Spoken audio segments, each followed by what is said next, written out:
connu il y a quelques mois, quelques années en tous les cas.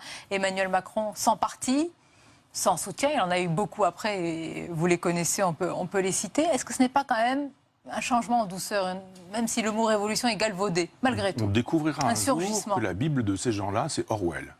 C'est-à-dire que vous avez des cabinets de consultation qui ont fabriqué un programme qui n'est pas un programme. Voilà un homme qui nous dit, il n'y a pas besoin d'avoir un programme. Et les Français l'auraient avalé tout cru comme évidemment. Puisque c'est tous les jours qu'on vous fait savoir que finalement il y a les mauvais d'un côté, il y a les bons de l'autre, que les mauvais ils sont parfois ridicules, parfois etc. Les comiques s'en donnent à cœur joie, et puis à un moment donné où vous finissez par dire finalement il reste plus que celui-là. Regardez à quoi ça ressemble aujourd'hui toute la palinodie de gens qui disent ah non on va pas voter pour Macron, on va voter contre Marine Le Pen. En gros ils sont bien obligés de voter pour celui qui a été choisi par ces cabinets de consultation où on se dit voilà il y a des segments, il va falloir draguer ceux-là.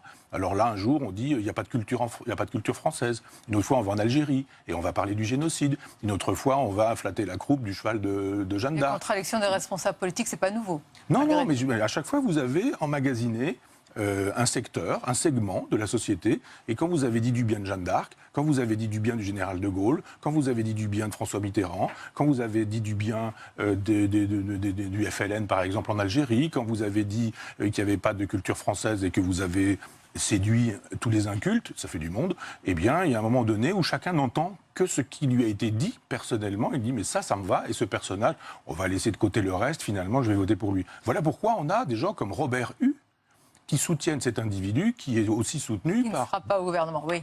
Oui, non, mais on cite souvent l'arc de Robert Hue à Alain Madelin. Eh ben oui, alors comment ou à Madelin, donc c'est quand même un coup de force de réussir un programme de com. C'est ce qui fait qu'un jour, comme par hasard, vous allez acheter cet instrument, ce téléphone, cette voiture, je ne sais quoi.